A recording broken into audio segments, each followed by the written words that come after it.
Bueno, ahorita sí, ¿cómo está, John? ¿Cómo te va? Buena tarde. Muy bien, gracias por la aceptación. También es un honor poder charlar con usted y qué genial el cuadro, enemigos.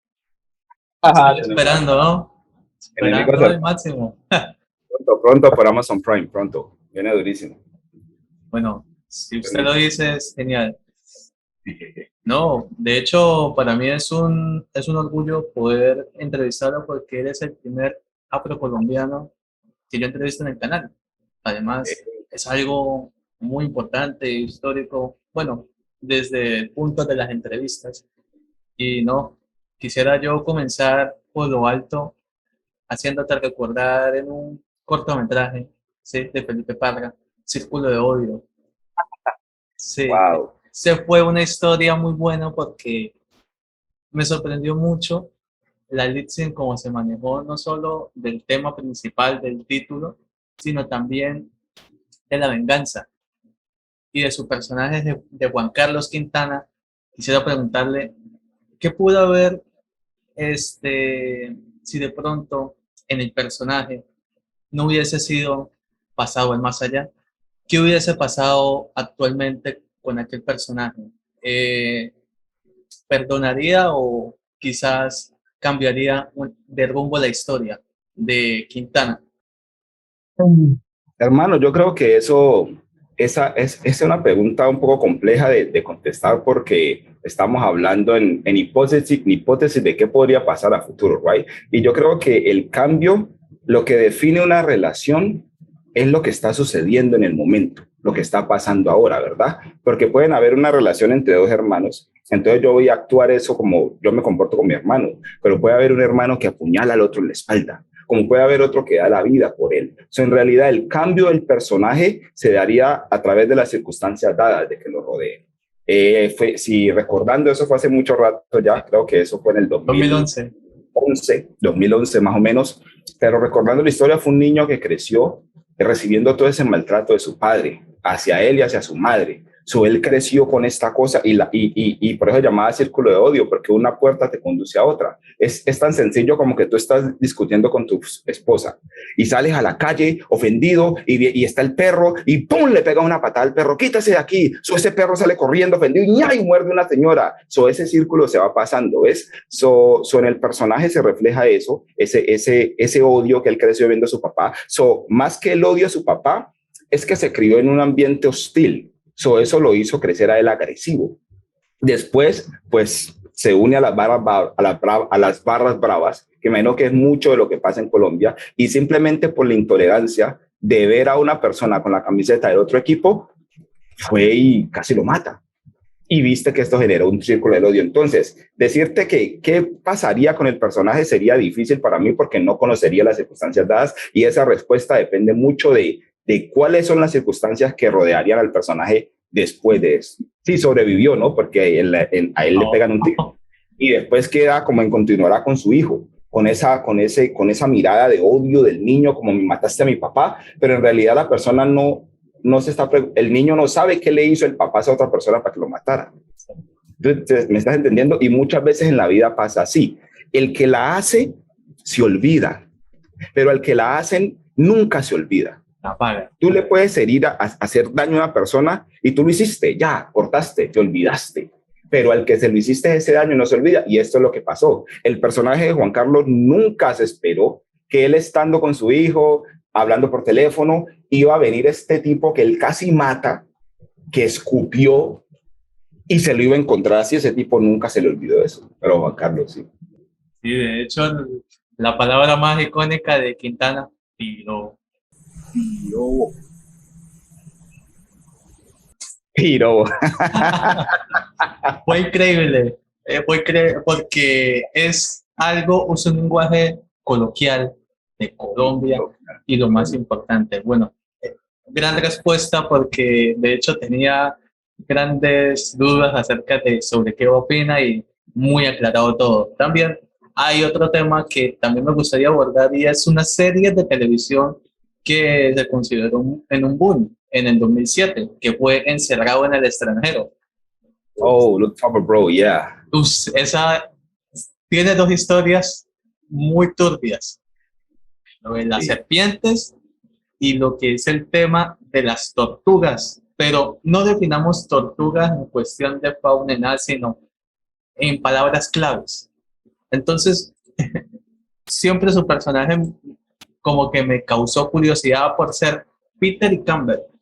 Y ahí es Y donde me surge la curiosidad de saber qué tanto considera, por ejemplo, las series de ese estilo hacia personas que entran en el mundo y desconocen esos temas. ¿Qué tan importante debe la gente aprender de estos personajes? No en lo malo, sino me refiero en el tema de cómo instruirse, esas cositas. oh, bueno, en lo malo para llegar a lo bueno tiene que pasar por lo malo.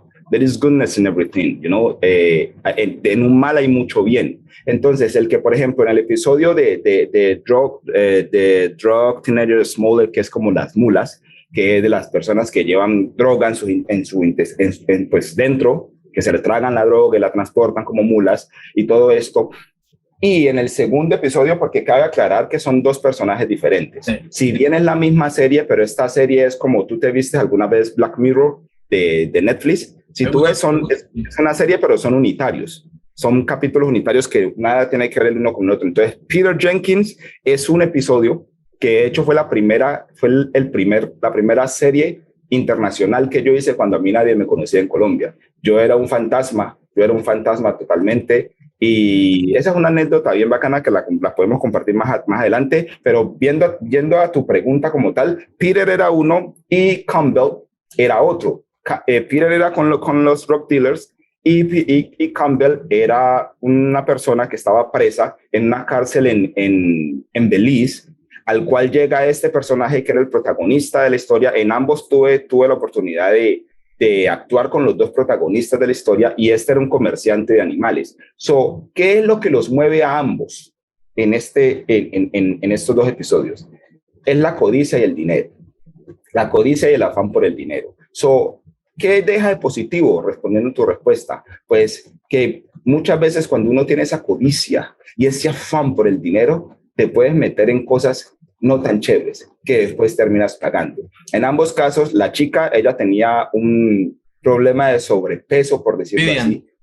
Vivian tenía, y ella siempre era rechazada y le hacían bullying. So, se presenta este tipo y le ofrece 20 grand. So, yo me acuerdo que yo tenía que convencerla a ella y decirle, do you think everything you can buy with 20 grand? Como te imaginas todo lo que tú podrías comprar con 20 grandes, con $20,000. So, ella había averiguado, y el bypass me vale el surgery de reducir el estómago, le valía $6,000 o con esto 20,000, me queda en esto, ayuda a mi mamá. So, a veces la misma necesidad, trabajo no hay y con hambre uno se vuelve loco, dice Willy García en la canción Yo Tengo Fe. Es una de las líneas de esa canción. Trabajo no hay, con hambre uno se vuelve loco. So, desafortunadamente, sin juzgar la condición de cada persona, pero a veces cuando estás en esa condición de pobreza o de desesperación o de afán por el dinero, ¿cierto? Cuando te pintan una cosa turbia, muchas personas deciden tomar este camino fácil, que entre comillas no es tan fácil. So, eso mueve a los dos personajes, tanto a Vivian como al personaje de Rubén, al personaje de Rubén, que él dice, ok, esto en el mercado negro, como mal lo llaman, esto en esa deep web, comercializar arañas y snakes y culebras y todo estos animales exóticos da mucho dinero. So, esa codicia, ese afán por el dinero los llevó a cometer a los dos cosas que los hizo terminar presos. So, el mensaje de esta serie, lo que muestra al mundo y a las personas es que en realidad ese shortcut, ese atajo hacia conseguir un dinero fácil, en realidad no es tan fácil. So, tratan de documentar a las personas con todo este tipo de historias de personas reales que por ese afán al dinero han caído presas, de modo que las personas que están viendo, los jóvenes, tomen eso como ejemplo y no decidan entrar a ese mundo. Esa es como la enseñanza que deja esa serie y pues ambos personajes. No, te felicito y además felicitaciones, Carol, porque tu participación junto con María Pendolino, magistral, magistral. Solo eso te digo. Bien, de esa serie de televisión ya la gente sabía tu talento, sabía lo que es el tema de cómo se desempeña en la actuación. volviste al tema de Colombia en el tema de la selección. Tú hiciste el papel de Quiñones, lo cual fue unos episodios muy divertidos y también muy enigmáticos, porque yo quisiera saber el tema sobre qué opinas desde la perspectiva de qué tanta trascendencia ha tenido como la televisión acerca de mostrar los deportes, qué puede rescatar, qué puede como que dar como por mejoría a este tipo de temas. Bueno, pues nada, haciendo la transición de eso a la selección, como lo mencioné anteriormente, Preso en el extranjero fue el primer trabajo como grande que yo hice. A mí no me conocía nadie, yo era un fantasma en Colombia. Hice esto y todo el mundo, porque eso lo dan en todo el mundo, me escribían de Ámsterdam, amigos que tenían, otros en Egipto, mira, te vi por acá. En Colombia no me conocía nadie todavía. Cuando yo llego a la selección, muchas personas se preguntan, ¿y este man quién es? ¿Y ese man de dónde viene? Pero resulta que así como yo en ese momento, hay muchos actores que ya vienen haciendo un camino, ya vienen haciendo un recorrido, pero digamos todavía no se les ha dado esa oportunidad en Colombia. Entonces no es como que es un aparecido que de un día de la noche a la mañana dijo, yo quiero ser actor y ya tan fácil, sino que han venido construyendo su camino hasta que se nos da la oportunidad.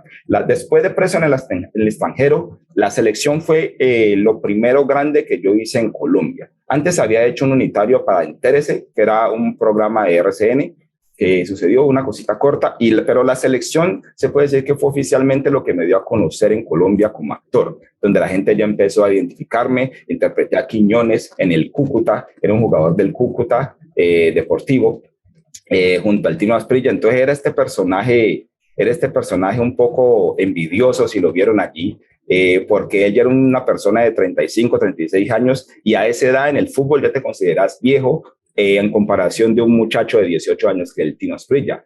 Al ver que no le daba el nivel y que todo el mundo hablaba del Tino, pues toca esa parte humana, ¿no? Esa parte cuando tú eres el delantero estrella y después ya nadie habla de ti, sino que todo el mundo empieza a hablar de un jovencito. Se apodera esta enfermedad del alma, que es la envidia, y empieza a querer tratar de echarle cosas malas al Tino, ¿ya? Y de doparse para poder funcionar. Ese es un poquito Quiñones, pues, como recordándolo, lo cual me hizo que me odiara mucha gente. Muchas señoras me veían en la calle y me decían, ¿usted por qué es tan porquería? ¿Usted por qué le hace eso al Tino? Vea. Y los hombres no me decían nada, pero me quedaban mirando como este piro, ya como así. Este man, pero fue chévere, fue una experiencia chévere, que hasta ahora hay muchas personas que todavía me salen, ¿qué hubo, Quiñones? Porque los personajes tienen como tres matices. Uno, cuando la gente te ve en la calle y como que dice, yo este man como que lo he visto en algo, usted como que es actor, ¿no? Usted como que es algo. El segundo es cuando ya la gente te identifica por el personaje. Entonces ya iba subiendo como otro nivel, como que ya no te dicen usted, sino que, el Capo, Quiñones, Trinidad, te dicen el nombre del personaje como tal. Y ya el tercera etapa es cuando ya la gente te reconoce como actor. Entonces ya te digo, Carrel, ya saben que tú eres el actor y no eres el personaje, pero aún muchas personas me identifican como Quiñones. Ahora sí, yendo en materia a tu pregunta, pues considero que es algo chévere mostrar los deportes. Digamos que el deporte número uno en Colombia es el fútbol, es el soccer. Eso es lo que todo mundo como que mueve la pasión. También hay básquetbol, también hay béisbol en la costa, algunas personas juegan tenis, pero lo que más se mueve pues la pasión es el fútbol.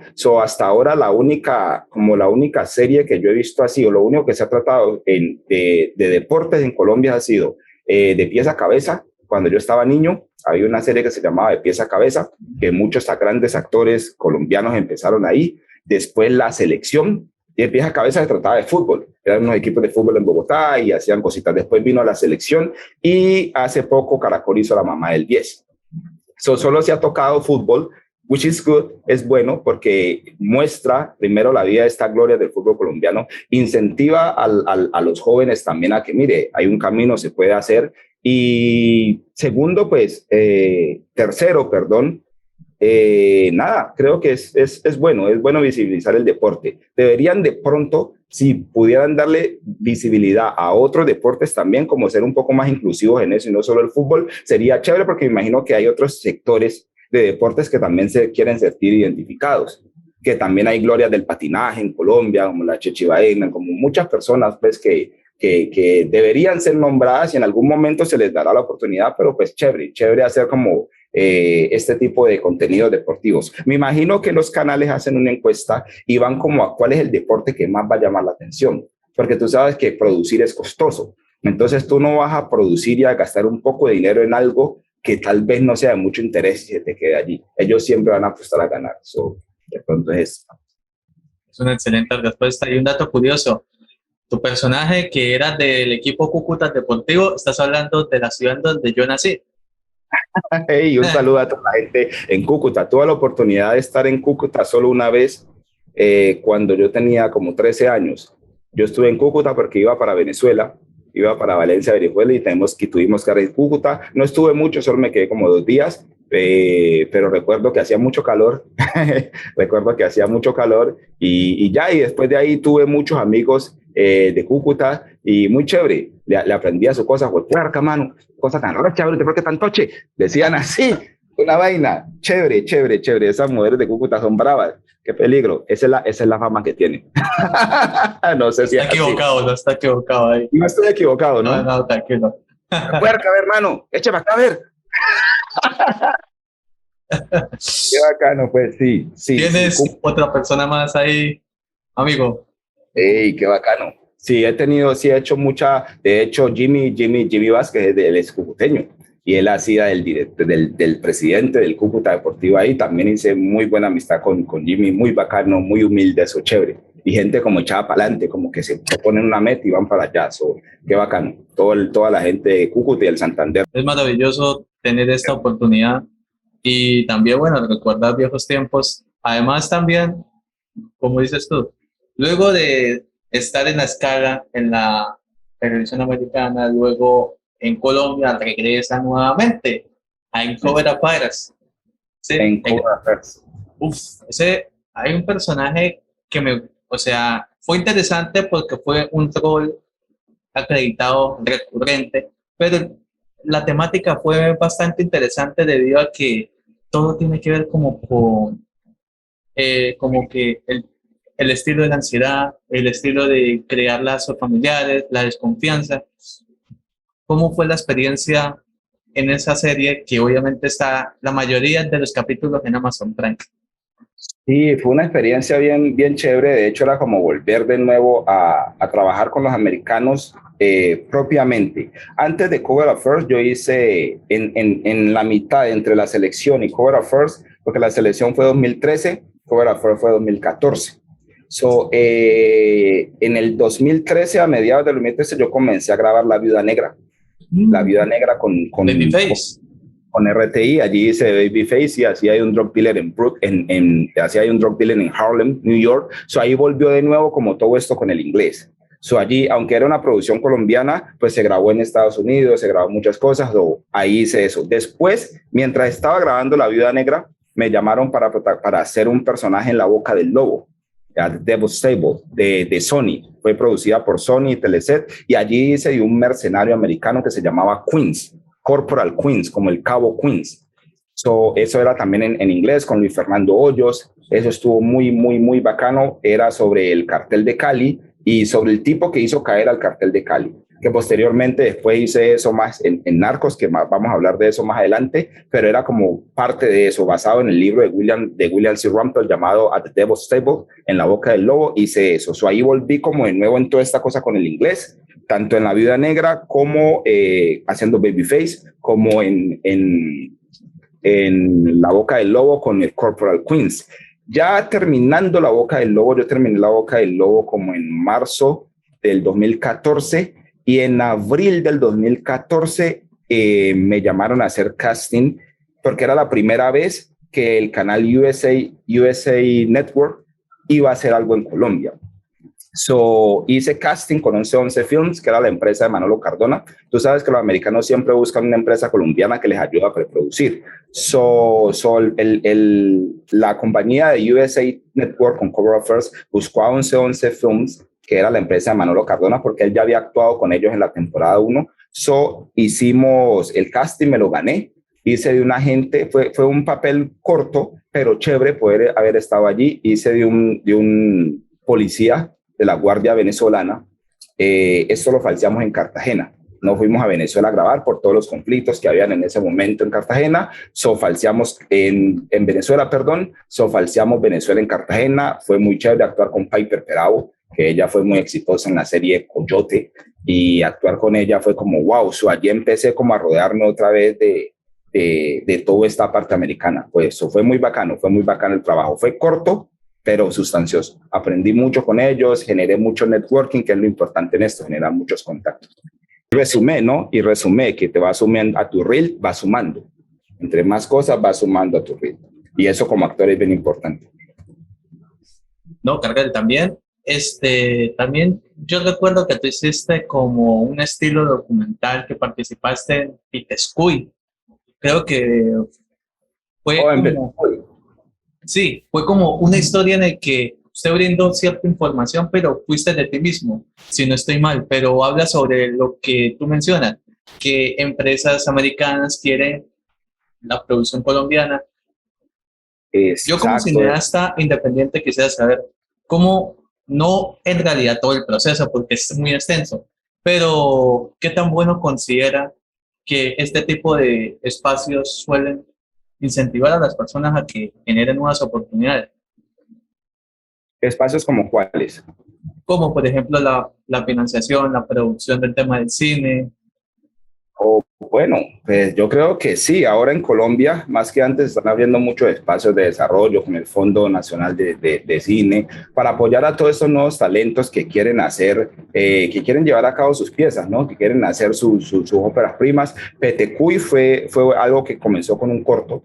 Esto lo hizo Oscar Hincapié Maecha, el CAFO, que también le agradezco mucho porque fue de las primeras personas que me dio esa oportunidad cuando yo la estaba buscando, como de actuar, como de hacer. Petecuy se demoró más o menos 4 años, una película que se demoraba haciendo precisamente por eso, por la financiación, porque a veces no es fácil. Hay personas que creen que es como soplar y hacer botellas, no, a veces cuando se para la producción, pues se para, porque es como el dinero pues mueve muchas cosas.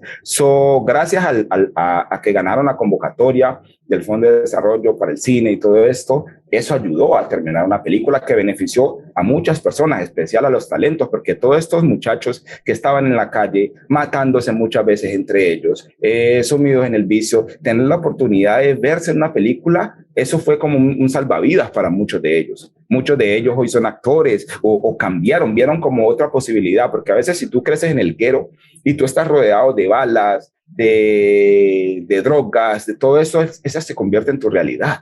Hay muchas personas que no salen del guero, no salen del barrio, pero cuando ya llega otra cosa es como que te está abriendo los ojos y decirte, venga, ¿para qué se va? ¿Usted quiere que lo maten por eso? Mire, esta otra opción. Muchos de esos pelados agarraron eso como un salvavidas.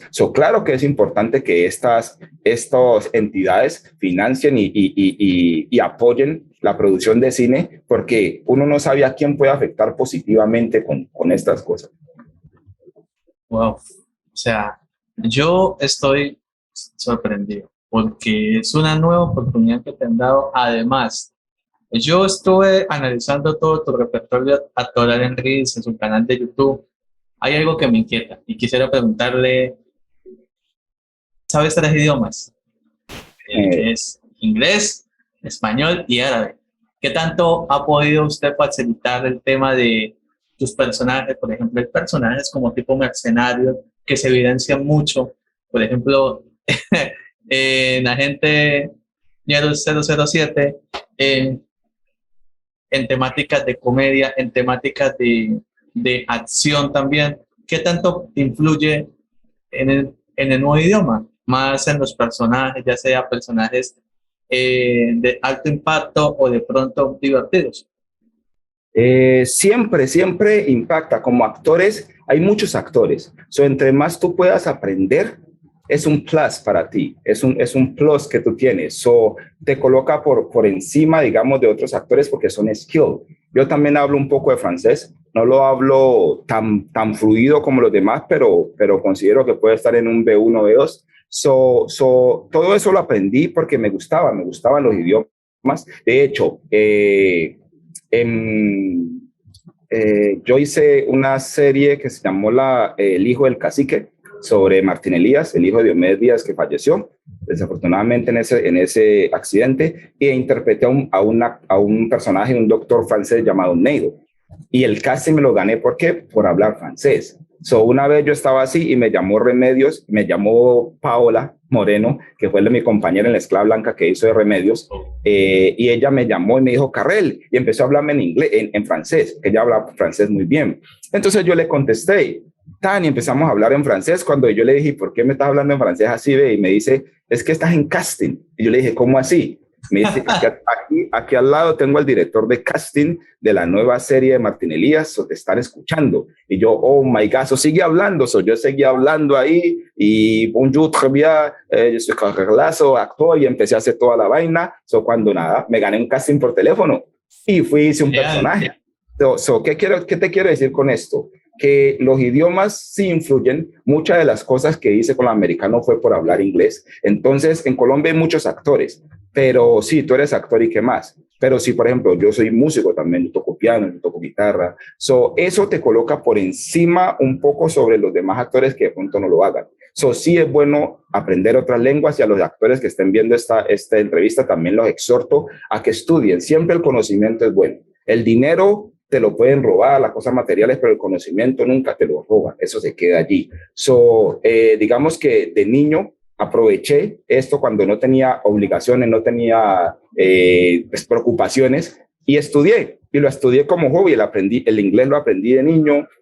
El francés ya cuando estaba más grande empecé pues como a estudiarlo, y el árabe pues por el Islam, en la casa siempre crecí escuchando cositas de árabe para aprender a leer el Corán. Después me puse a estudiar también gramática. Eso te va dando muchos skills. Entonces los skills son como habilidades, son esas habilidades que te ponen por, digámoslo así, por encima de otros que tal vez no las tengas, o siempre es bueno tener una habilidad más. Y los idiomas son una habilidad que sí influyen. Hablamos un poco de tus comienzos, tu época más importante, lo divertido que es lo nuevo de aprender idiomas. Sigue también una temática muy importante que me gustaría preguntarle acerca sobre Narcos. Tu rol obviamente fue un tanto destacado, porque yo sé que en algunos comentarios de pronto en tus redes sociales, en YouTube, todos te llaman por tu rol. Dice, mira. Entonces, siempre es enigmático, pero quisiera saber cuál es el impacto social que generó tu personaje para aquellas personas quienes de pronto vivieron aquella época. ¿Qué pudiste aprender de ese personaje y qué impacto social tiene en el cine? Bueno, pues digamos que el impacto social que pueda tener en la gente que haya vivido eso, la verdad, me quedo un poco limitado en esa respuesta, porque no sabría que algunas personas que sí estuvieron en ese tiempo, algunos allegados me compartieron, sí, yo conocí a Enrique, no, la persona era así, más o menos así, pero digamos que para mí como actor, que es de lo que yo puedo hablar, el impacto fue grandísimo. O sea, Narcos para mí me abrió muchas puertas internacionales, porque pues Narcos, primero fue la primera serie, he tenido la bendición de ser primero en muchas series americanas que se hizo en Colombia. Nat Geo, fui de los primeros actores que estuvo en esta producción. También Cover Affairs, como tú lo nombraste, de los primeros actores que estuvo en una serie de USA Network. Después vino Narcos, siendo la primera serie original de Netflix en Colombia. Tener esa bendición de estar allí, eso abrió mucho las puertas. Y después ahora pues con Mil Colmillos, que es la primera serie también de HBO. Sí. Me he sentido de verdad me he sentido muy afortunado de tener esa bendición de hacer parte de estas series extranjeras, y eso se queda como para la historia, como que tú como actor pudiste ser parte de las primeras series. Ya lo que venga para allá, hemos abierto las puertas con nuestro trabajo bien hecho, bien representado para nuevos talentos que vengan atrás, y todo eso gracias también a lo que hablábamos ahora, a manejar otro idioma, a manejar. Eso es muy importante, educarse. A veces pedimos oportunidades, pero cuando llegan las oportunidades no estamos preparados para ellos. Eso es bien importante. Hay muchas personas que quieren ser actores por farándula, por figurear, por chévere, respetable, pero aparte de eso, siempre hay que estar en constante aprendizaje. Narcos fue una serie en todo el mundo a nivel de followers y seguidores y todas estas cosas, que es importante en este momento que nos movemos de redes también.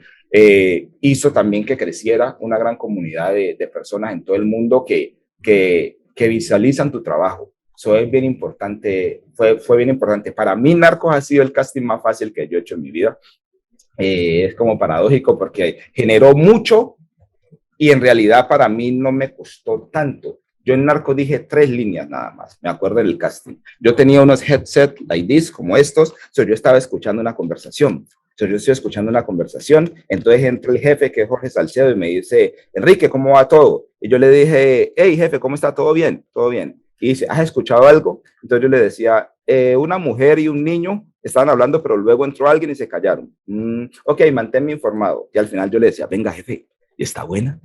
Yo le decía así. So, él me decía como que, Enrique, please, como por favor, con la mirada. Ya, eso fue todo lo que yo dije en ese casting. Y ya, yo me fui para la casa cuando a los 8 días me llamó mi agent, mi representante, José Rivera, y me dice, Carrel, el papel es tuyo. Oh. Y a ver, pues estuve en todas las temporadas. No es un papel, vuelvo y te digo, tan marcante hasta él es relevante hasta el episodio 7 y 8. Ya, antes los episodios estoy en todos los episodios. De hecho, les gustó tanto la cosa que me llevaron hasta el capítulo 10 y en el 10 me pusieron como un fantasma. Cuando a Jorge Salcedo lo están asesinando, que lo están ahorcando, él me ve ahí parado, porque él recuerda que a mí me ahorcaron así también, me ahogaron así también, perdón.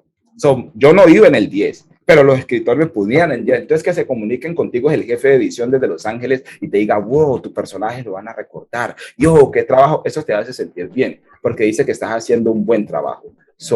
Narcos, nada, conocí muchas personas, hice mucho networking, gracias a eso estoy aquí. Una de las anécdotas de Narcos que puedo contar es que yo hablé con Chris Feistel, que fue el agente, uno de los agentes originales, el original, pues, que atrapó a Miguel Rodríguez, a los hermanos Rodríguez, Chris Feistel, y yo hasta lo transporté en mi carro en Cali, estábamos bailando, estábamos divirtiéndonos, pues, con los demás actores en una fiesta, y de ahí nos fuimos para el hotel, y yo lo llevé en mi carro, íbamos hablando, y él me decía, pero tú estás interpretando a Enrique, ¿no? Entonces yo le dije, yes, sir, y me dice, Enrique no era negro. Entonces yo dije, ¿cómo así? No, Enrique no era negro. Y yo, wow. Pues resulta que a los productores les gustó mi actuación y pusieron a Enrique negro. Eso es una cosa que en Colombia nunca había pasado, si fuera una producción colombiana. Porque desafortunadamente, y esto lo digo aquí, no sé si lo editan o no, pero... Oh, tranquilo, tranquilo. Las cosas, desafortunadamente en Colombia aún hay un racismo por acción o por omisión implícito. Entonces, si en el casting, en la hoja de casting no dice actor afro, si no dice abogado afro, si no dice médico afro, a ti no te llaman al casting. ¿Por qué? Entonces yo tengo que esperar que hagan series de esclavos, como La Esclava Blanca, que no hablamos mucho de ella, pero que también fue una gran serie que abrió mi carrera muy grande. Ese sí fue un personaje que lo trabajé bastante, Trinidad. Tengo que esperar que hayan una serie de esclavos o una serie de fútbol que necesitan deportistas negros para que me llamen. No, no debería ser así. En cambio, en Estados Unidos no es así. A ti te llaman a casting. Allí no dice color.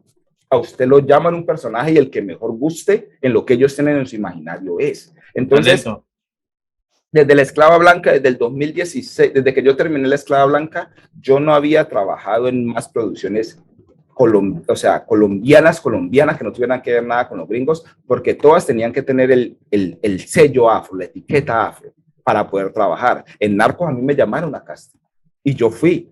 Y cuando me doy cuenta, resulta que mi personaje no era negro. A los gringos no les importó. Les gustó la cosa, el juego que yo hacía con Matías Varela ahí, y pues me pusieron con él. Lo mismo en lo de HBO. En Mil Colmillos no tenían etiquetas de color. Simplemente llamaron a casting. Y fuimos a casting y nos escogieron porque les gustó. Eso fue una de las cosas que me motivó también a salir de Colombia y venirme para acá, para los Estados Unidos, porque digamos que eso no se ve mucho acá y sería chévere que en Colombia cambien eso. Porque si tú ves en la sociedad hay muchos médicos afro, negros, muchos abogados negros. ¿Por qué tiene que haber la etiqueta afro para que te llamen? Tenía de ser normal. Sí, Narcos, volviendo al tema, me abrió mucho las puertas y gracias a esos contactos y a todo lo que hice allí, bendito Dios, también estoy aquí en este país, haciendo cositas con enemigos cercanos. Un negro colombiano protagonizando ahí, ¡boom! Para Amazon Prime. Me le quito el sombrero, mire, volteado. No, yo quiero darte un aplauso por esta gran respuesta, por este importante análisis. De hecho, tu papel en La Esclava Blanca fue bastante muy fuerte. Además, yo quiero felicitarte porque no es fácil su personaje, porque siempre es complicado el papel de Trinidad, ¿verdad? De Trinidad, que fue un rol en el que lo que son las palabras de la situación, de la esclavitud, de todo, el no perder el sentido del humor y todo, eso fue lo que catapultó gran parte del personaje. Y muy agradecido yo con la oportunidad de poder entrevistar a un personaje que se ha destacado en todos los aspectos. Para que digáis, sí, sí, cómo no, porque está en la entrevista, no, es verdad. Pero Muchas por última pregunta, sí me gustaría que el tiempo es tuyo para que hables sobre, por supuesto, enemigos, pero también mi colmillos, el personaje de Baracu, de Alfredo Blanco, que yo he visto en algunos estados, está genial. está brutal, pero está brutal Andrés en Enemigos Cercanos, también está en Urbana la película.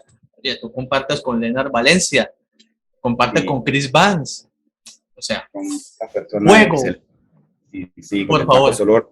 todo. Nada, pues ha sido un viaje bastante interesante a raíz de todos estos años haciendo personajes de todos. De los personajes más difíciles que yo he hecho ha sido Trinidad, porque fue un personaje representar un esclavo en 1840.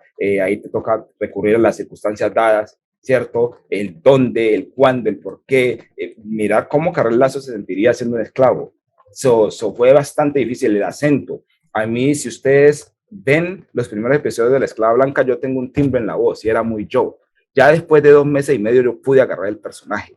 Ya yo no tenía que trasnocharme, sino que yo ya sabía cómo iba a mirar, yo ya sabía cómo iba a hablar. Fue un poco complejo, pero ya después sacamos, nos fuimos para los cultivos y matamos a todos esos blancos malos, negro. Es lo que te está pasando a ti. ¿Y acaso te blanquearon los amores? Claro, negro. Su Trinidad hablaba así. ¿Por qué hablaban susurrados? Porque ahí hay unas preguntas del actor, ¿en dónde están? Si habla muy duro, los castigan. Eso hace que tu actuación sea así, siempre hablando como así, como tenías, para que no los miren, para que no los descubran y no los castiguen. Andrés, pues Andrés fue un personaje muy chévere creado aquí con NYC Latin Media, que es la compañía con la que yo trabajo acá en los Estados Unidos. Es una productora de cine, también es una escuela de actuación de la cual yo soy coach. Por eso ahorita a las 6 ya tengo clases con los actores. Yo soy coach actoral de ellos. Les enseño desde el minimalismo, el cine, porque muchos vienen grandes, vienen de hacer teatro, o lo que se les habla son de los 3 lenguajes de actuación y se les va inculcando mucho a ellos. Andrés fue un personaje muy bonito, lo hicimos muy chévere, un detective es un personaje como más bien callado, oscuro, un poquito tranquilo, casi no hablo. Soy el protagonista, pero yo no hablo mucho en la película, es más como psicológico, es más psicológico, pero nada, es un personaje muy bacano, muy bacano. Yo sé que ustedes lo van a querer, en algunas partes lo van a odiar porque como sabe tanto, se vuelve un poco como arrogante también. Pero no es esa arrogancia como que te quiero pisotear, sino que como hay personas que tienen tanto nivel de conocimiento que cuando otros le vienen a hablar pendejada, él es como que, por favor. Algunas personas toman eso como arrogante, pero en el fondo es un personaje muy bonito y que en parte de la película se le hiere también ese ego porque él todos los casos los ganaba. Y hay un caso que tal vez no lo puede resolver. Eso como que lo frustra a él. Eso en la parte de Andrés. Y hablando un poquito de Baracus, Alfredo Barranco, más conocido como Baracus en Mil Colmillos, ese ha sido el casting más difícil que yo he tenido en toda mi vida. Para HBO. Fue un casting, fue una audición de 4 horas, en la cual en la primera audición yo terminé y yo me puse a llorar. Y yo no podía dejar de llorar porque por toda la cosa psicológica que Fagua, el director de casting, nos llevó a través de lo que nos llevó. Y cuando me hicieron el callback ya con el director, fueron otras 4 horas en las cuales yo sudaba. Entonces Jaime se me paraba y si ustedes han visto a Jaime Osorio, él te mira y él abre los ojos así, ¿no? Y él te mira y entonces es como, te dice como, ahora quiero que tengas miedo. Ok. Ahora quiero que tengas miedo, pero no lo muestres. Boom. Ok, ahora quiero que lo actúes. Ok, ahora quiero que no actúes. Normal. Y me cambiaba y yo en mi cabeza decía, ¿este man qué quiere? Yo sudando, yo decía, ¿este man qué quiere? Pero él estaba probando esos colores. Hay casting que tú sales. Yo salí agotado de ese casting, fue extenso. Y yo salí del casting y normalmente cuando tú sales de un casting tú dices como, me fue bien, no, la cagué. No, yo creo que no lo hice bien. Yo salí de ese casting y yo no sabía qué iba a pasar.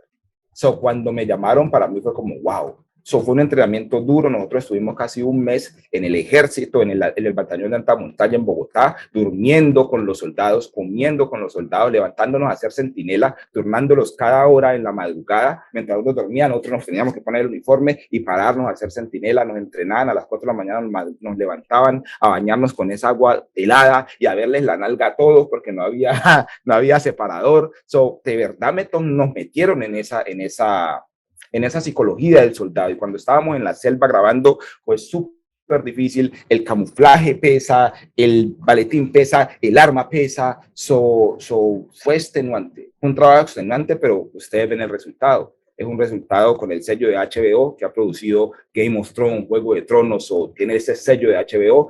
Lo que ustedes ven ahí es fantástico. Yo me disfruté a Baracus de principio a fin. Son 7 episodios. Yo aparezco en 2 episodios de estos y posiblemente puede haber una segunda temporada en la cual por allá salga algo, porque mi personaje queda como no se sabe. Aparecen allí como arrancándole unas cositas, pero no se sabe. Vamos a ver, no puedo hacer un spoiler, pero sí, está muy interesante y los invito a todos a que puedan ver HBO Max. Acá en los Estados Unidos todavía no está disponible. A mí me tocó hacerle trampa a la máquina y descargué un VPN y le cambié el IP para ver que estaba en Colombia, para podérmela ver, porque no permitía que me la viera acá en Estados Unidos. Acá está en noviembre 26, pero me pudieron la gana, yo tenía que vérmela. En Colombia ya estrenó desde el 28 de octubre, está disponible en Bill Colviños, algo hecho con mucho amor, con mucho trabajo para ustedes y con el sello de HBO, de verdad. Pues nada, muchas gracias primero a ti, John, por esta oportunidad, por brindarme este espacio. Muchas gracias por esa humildad y por quererme, por tenerme aquí. Y nada, envío un saludo a todas las personas que están allá en Colombia, mi país, y en toda Latinoamérica, que van a poder ver esto a través de YouTube, ¿verdad? Y en los Estados Unidos. Y decirles que se sintonicen pronto con Enemigos Cercanos bajo el sello de NYC Latin Media. Pero antes de Enemigos Cercanos va a salir en estos días, yo creo ya, o en 2 semanas, Libérate, que es otra película que protagonicé, en la cual interpreto al doctor Lucas Ward, un psicólogo que cura fobias. Mi nombre es el doctor Lucas Ward y estoy a su servicio. Es un poco terrorífica, pero yo sé que les va a gustar. Nada, los dejo que stay tuned pronto. Antes de Enemigos Cercanos va a salir por Amazon Prime también. Libérate, espero la disfruten y nada, bendiciones para todos. Muchas gracias por escucharme y bueno, nos vemos en una próxima oportunidad. Raquel, muchas gracias por esta oportunidad, mucho éxito y suerte en tu clase. Amén, muchas gracias, John, bacano, bendiciones para todos. Bye bye. Bye bye.